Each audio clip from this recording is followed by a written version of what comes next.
You're listening to the Cannabis Reporter Radio Show with Snowden Bishop.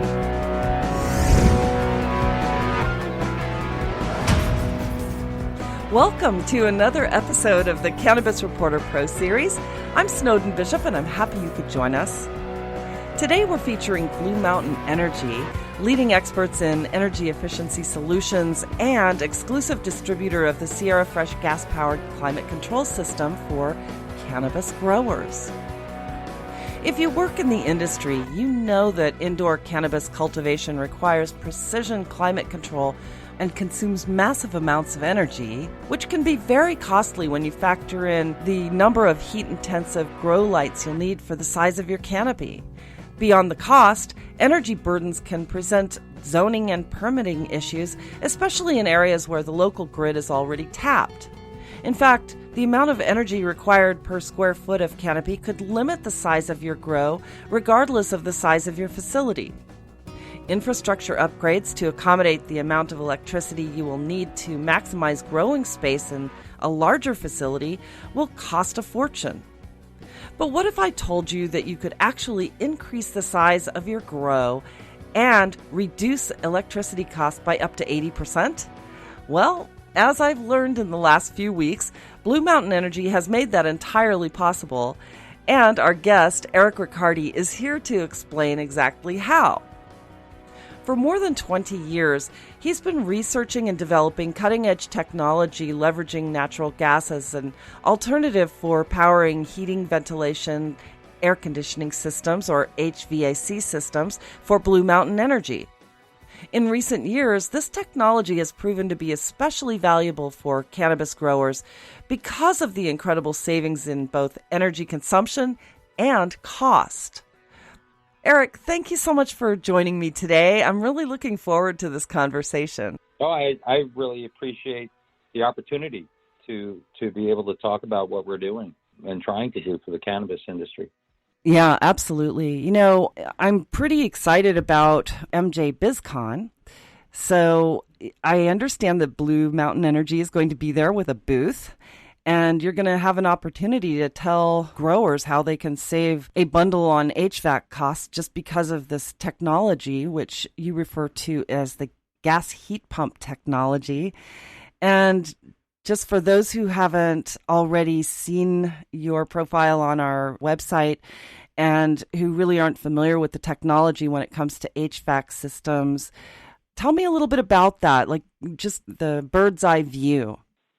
Well, if you can picture, typical air conditioning systems that might be used for cannabis facilities or really any type of building, those air conditioning systems run on electricity primarily, especially for cooling.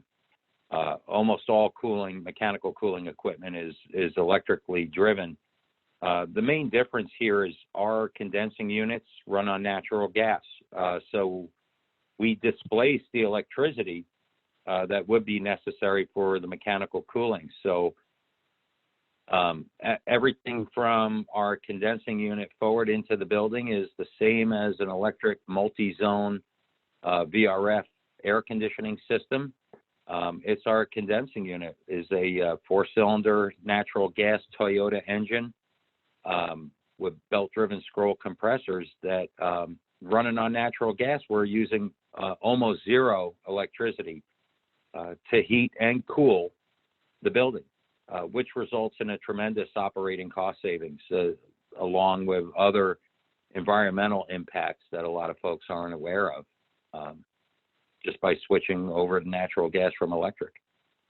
See, I find that to be completely amazing. And it's actually really good news because I remember when Colorado first passed their adult use law several years ago now, a lot of growers were sort of gravitating toward this one area near Denver where there was an industrial park and perfect opportunity for them to take space in these large warehouses and set up grow facilities. And they basically started crashing the local grid, which to the astonishment of the city planners who were granting permits for these grow facilities. And I think they had to do some pretty immediate work to redistribute, like how they were going to give out licenses and what size grow could be accommodated in these areas where the grid was already taxed. I just don't think they anticipated the high intensity lights and the power that needs to be drawn from the grid just to run these air conditioning and heating units. So just from your perspective, what is going to be the real difference when it comes to the energy consumption for someone choosing a gas heat pump version of the HVAC system versus a conventional air conditioning system that draws thousands of BTUs? Well, gas is a lot less expensive than electricity. As a matter of fact, natural gas most of the electricity in the U.S. is manufactured by natural gas at the thermoelectric plant. So gas is abundant, very inexpensive compared to electricity.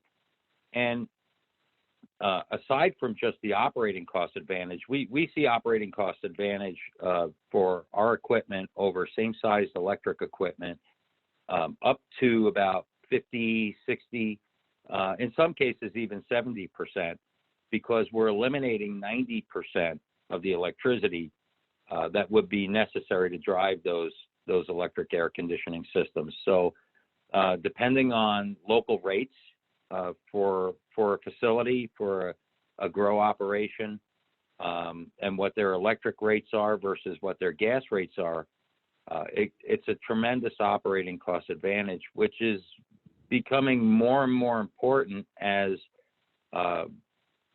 the cannabis industry becomes more competitive. As there are more licensed folks, you really want to pay more attention to your operating cost moving forward, whether it's through building automation or energy efficiency and savings, because as the price per pound goes down for your product, your operating cost is going to become more and more important. And that's where we really shine.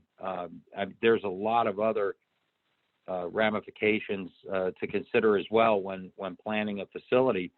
We saw a lot of folks that wanted, a certain amount of square footage for an indoor grow facility. They finally find space that's zoned that they can move into and open their facility, only to find out that there's, a 1,200 amp electric panel on the wall. That's just not going to be able to handle the number of grow lights and the mechanical cooling that you're going to need indoors. And, they'll get a hold of the power company and maybe look for an electric upgrade, which can be hundreds of thousands of dollars, and not to mention a year, 14 months, 16 months on a waiting list to get the work done. We can eliminate that necessary power upgrade just by shifting the HVAC load to natural gas. And we've helped out dozens of cannabis cultivators that either wanted to expand or just didn't have enough initial power to build out. So aside from just the operating cost moving forward, an initial savings on avoiding an electric upgrade are tremendous. Well, not to mention the profitability factor. I mean, if you've got a 10,000 square foot facility and your electrical panel can only accommodate 4,000 square feet of that facility to run the lights and the cooling and partition it off so that, you're not wasting the energy that's being used to control the climate of the grow. Now somebody can say, well, with the same size panel, this is what I'm reiterating what you said. So now they can go in and actually fill that 10,000 square foot space, so to speak, and use the same amount or use even less electricity than they would running 4,000 square feet. Am I right about that? Oh, absolutely. Yeah. Our rule of thumb is we're going to eliminate 90% of the electricity that would be necessary for same-sized electrical, mechanical cooling equipment. Our equipment is expandable. It's a multi-zone system, so this system can be installed as either a multi-zone system with multiple fan coils, each one with their own temperature control or remote sensor that can be hung right in the center of the canopy of the room for even room temperatures. Or we can install the system with our plate and frame heat exchangers as a chilled water system as well. It's versatile and perfect, really, for the cannabis industry. It really has been kind of a marriage made in heaven when we saw this industry kind of grow up in front of us and started working with engineering groups and owners alike to install this equipment. Yeah, that's pretty amazing, actually. And if someone already has an existing system and they want to basically upgrade to the gas heat pump system, what kind of changes are they looking at? And I suppose you would cost it out per square footage or something like that, but what would they be looking at to transition their existing system? And would they have to replace all of their softening and ventilation systems and all of that, or is it just something that can easily replace like the main unit? Well, we are a split system, so if you're replacing rooftop package units, those tend to be installed differently than a split system. A rooftop package unit or a unitary package unit, they're quite common on low-rise buildings. That's the type of system that's ducted into the space and then distributed within the space. We are a split system, so fan coils, either ducted or ductless, can be installed in the space, either with distributive ductwork on ducted fan coils or ductless cassettes hung typically right at light height. And these cassette units have a 360-degree louvered air discharge for even distribution throughout the room. Or with our chilled water systems, if it's a retrofit of an existing chilled water system, we can replace that electric air-cooled chiller or the water-cooled chiller cooling towers with a closed-loop chilled water system using the gas heat pumps and our plate and frame heat exchangers. That is so simple to install and maintain compared to an open loop system. And by the difference between open loop and closed loop is an open loop system, you have a cooling tower, there's a lot of water usage, a lot of water waste, a lot of water treatment and ongoing maintenance. Our system is a closed loop system, so there's no cooling tower. We're using our air-cooled gas heat pump condensing unit to cool the refrigerant for the chilled water system. And being a closed-loop system, there really is no maintenance. Once you start the system up and adjust the glycol in the water, so there's a huge benefit to that as well, getting away from open-loop systems. And it's really not just the cannabis industry. It's the HVAC industry as a whole is moving away from open loop systems because of those maintenance issues, and it's just a lot of maintenance on cooling towers to keep them clean and treat the water. So the water chilling system, that's basically for the air climate? Correct. The difference between a chilled water system and a multi-zone split system is really with a multi-zone system, or in the industry it's known as a DX system, direct expansion, you're moving refrigerant inside the building through fan coils and returning the air within the space through the fan coil and back into the space. With a chilled water system, you're moving chilled water instead of refrigerant through fan coils. and then circulating the air from within the space through those fan coils.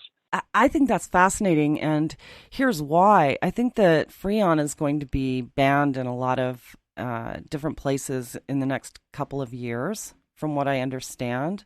You might know more about this than I do, but